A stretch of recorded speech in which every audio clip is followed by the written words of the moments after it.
Hello guys, it's me Neeraj and this is the 13th video of Apprite with Web. So in this video we will be starting our project, that is quick recipes. So during this video we will be covering three topics, that is we will get the new recipe from the user.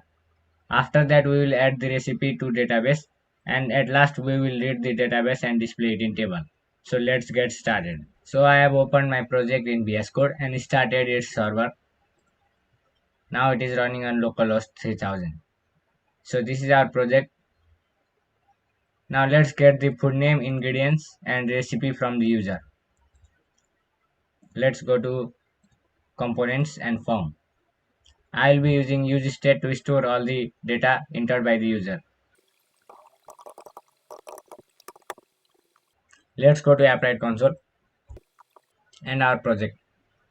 Then let's go to database and our collection, and inside setting, here you can see we have made 4 rules. So we need this key.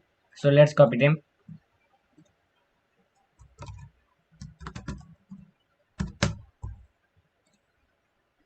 Second is food name. Our created date is numeric. So let's write null here.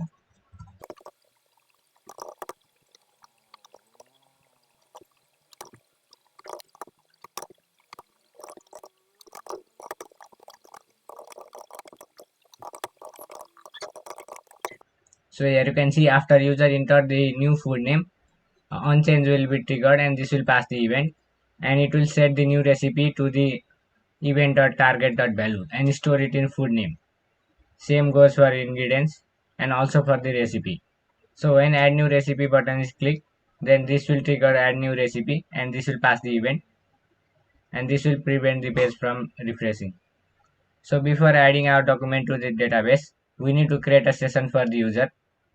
Only logged in user can create data in Apprite. So for that we need to initialize STK, that is account STK. Let's create that. We also need the collection ID. So let's go to our console. Here you can see. Let's copy this. Let's create a constant of collection ID. And let's export this. Now we need to add some code here.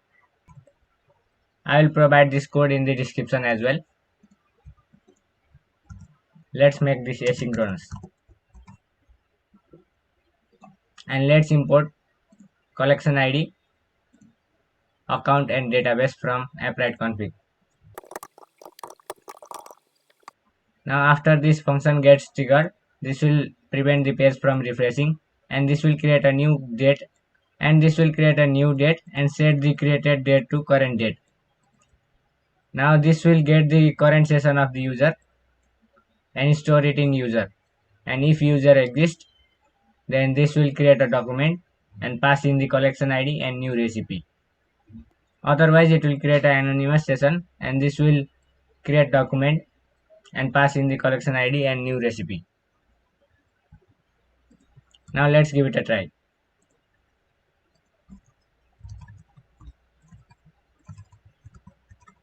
Here you can see I have made one mistake, that is this is showing in password form. Let's fix this. Let's make it type to text.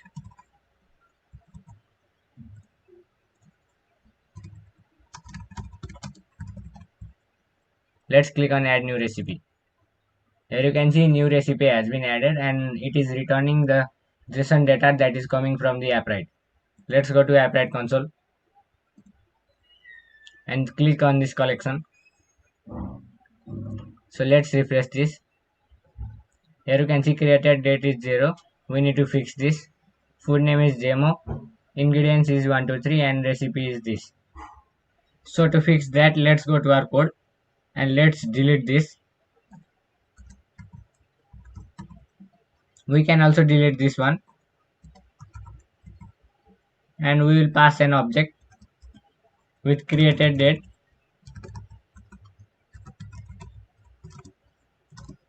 and set the created date to date dot now.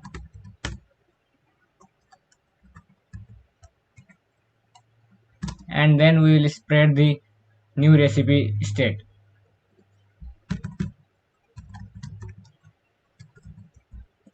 Now let's format this. Let's copy this and paste it over here too. Now let's give it a try.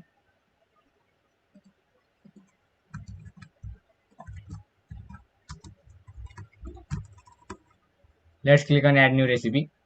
Here you can see new recipe has been added and the created date is right now. Food name is demo, ingredients is demo to this, and recipe is this. So let's go to our AppWrite console. Here you can see recipe has been added. If you are confused in any state, then you can quickly go to the AppWrite database API documentation and see how you can use it. Now our next step is to read all the data from the collection. So to do that, let's go to list documents. This will get the list of all the user documents.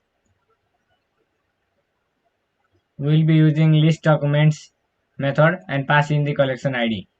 So let's go to our code. So let's create a new function to get all the documents.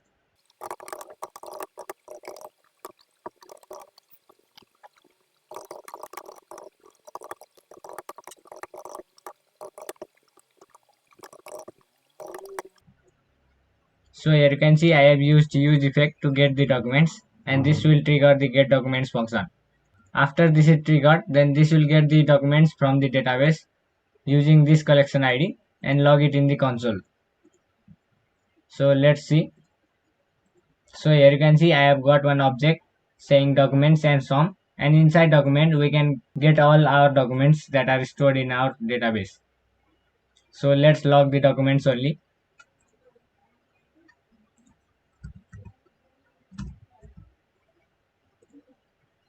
Here you can see. Now we need to store this document in a state.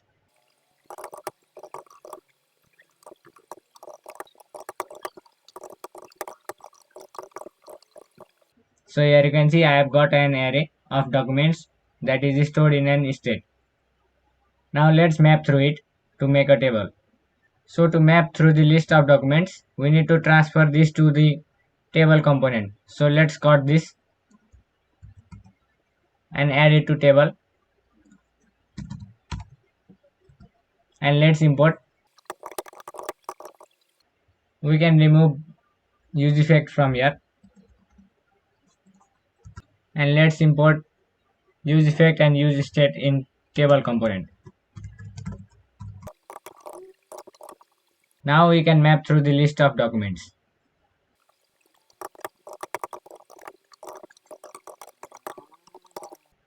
So here you can see I have created a map function for the documents array and created a return that will return a table row.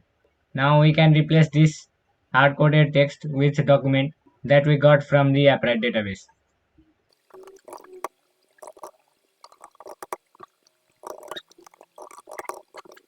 Now let's see. Here you can see it has been added in the table. Now let's check our functionality of the app. Let's click on add new recipe. Now let's refresh this. We have got an error, so let's fix that. So if our documents array exists, then only we will map through it. Let's save it. So here you can see. Let me add another.